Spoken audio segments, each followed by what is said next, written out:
Y así concluye esta conferencia de prensa mañanera del presidente Andrés Manuel López Obrador con su segunda dosis de la vacuna. Qué interesante, se la pone una teniente enfermera militar, esta segunda dosis de la vacuna. El presidente pues ya se va muy feliz, se pone el saco, termina con la vacuna. Y mire, hoy fue una conferencia también larga en la que salen muchísimos momentos importantes, pero me gustaría destacar que el presidente López Obrador, a pregunta de la reportera de Grupo Fórmula, Sara Pablo, da a conocer estas tres reformas que vienen. En primer lugar, dice que ya las reformas buenas, las reformas fuertes de su administración, ya están consolidadas.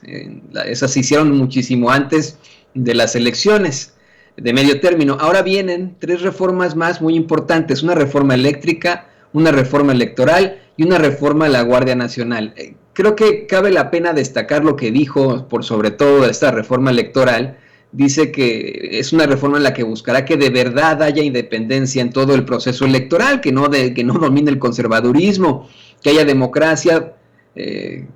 Durante mucho tiempo se han inclinado los que deberían actuar como jueces en favor de los grupos, de los intereses creados. Dice que pues esto fue lo que le planteó a los empresarios, que un demócrata es alguien que independientemente de su origen o clase social actúa con rectitud, que es una verdadera, y disculpe, ya sabe que este programa es para adultos, se lo hemos dicho aquí una y otra vez, y que tape de los oídos a los chiquillos, que es una verdadera chingadera que digan que son demócratas y al mismo tiempo digan no podemos permitir que llegue a la presidencia un populista. Dice, eso fue lo que le aclaré yo a los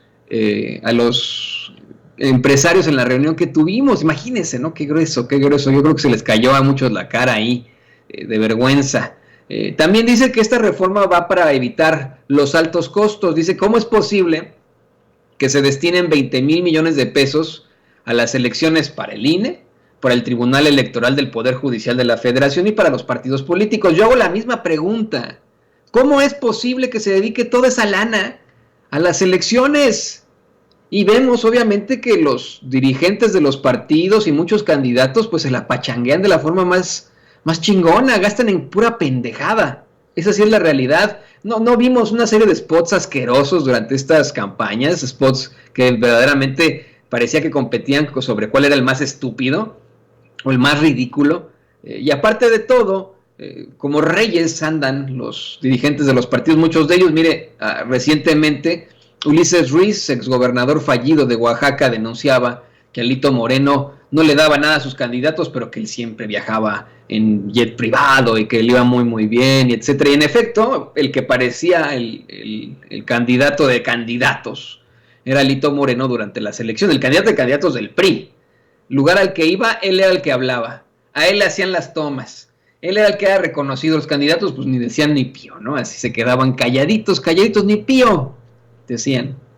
Dice el presidente, bueno, pues que buscan reducir con esta reforma los grandes gastos al INE, eso estaría fantástico, y que pues tanto diputados como senadores reduzcan también su cantidad en esos cuerpos legislativos, y también desaparezcan los plurinominales o se reduzcan los plurinominales. Eso no queda muy claro. Yo soy de la idea de que desaparezcan los legisladores plurinominales por los que nadie vota y que desafortunadamente tenemos que enfrentar los mexicanos. Sara Pablo le interrumpe por esta pregunta que tanto les preocupa a todos ellos desde el conservadurismo, y le dice, bueno, pero si van a renovar el INE, se va a crear otro instituto. El presidente dice, probablemente es el mismo, pero sí se va a renovar al INE. Se busca con esa reforma renovar al INE. Un INE que sea verdaderamente independiente, que lo van a analizar, porque ahora no es así, y eso nos dimos cuenta todos los mexicanos, cómo no es independiente el INE, ¿no? Dice, resulta que son los partidos los que nombran y se reparten, así que en el Tribunal Electoral hay personajes de pues marcada cualidad política. Y mire, esto es muy interesante.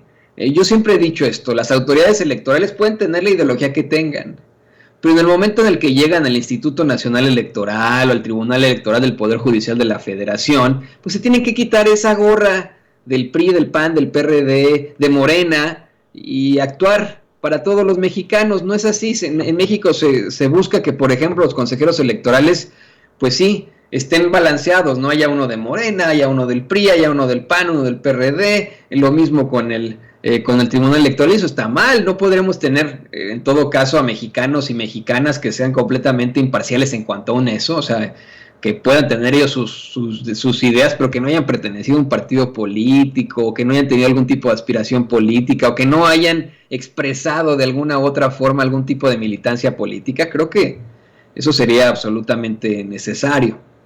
Así que bueno, pues eso es lo que habla el presidente en cuanto a esa renovación del INE, en cuanto a esa reforma electoral que seguramente en estos momentos les está causando mucho pesar y dolor a esos que dicen que ganaron las elecciones, y que ahora en estas cámaras, tanto la Cámara de Diputados como la Cámara de Senadores, se van a dar de topes en la cabeza, puesto que la gran mayoría votará por esas reformas a la Constitución para un cambio absoluto, inherente en todas las cosas referentes a las elecciones en México. Va a estar buenísimo. También dice el presidente que están buscando una reforma a la Guardia Nacional, y esto tiene mucho sentido, ¿eh? Dice que no quiere que suceda lo que pasaba con la Policía Federal, que se integró y echó a perder al grado de que está preso el que fue secretario de Seguridad Pública en el sexenio de Felipe Calderón, Genaro García Luna, imagínese usted, quien no actuó con profesionalismo. Bueno, no solamente eso, sino con una serie de irregularidades y delitos del que se le acusan.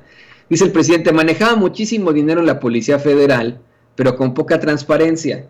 Muchas veces, dice, los elementos de la Policía Federal se arriesgaban muchísimo, tenían que ponerlos en hoteles, malvivían en las comisiones que tenían, y yo me puse a pensar cómo es que está actuando en estos momentos la Guardia Nacional. La Guardia Nacional regresa a su cuartel.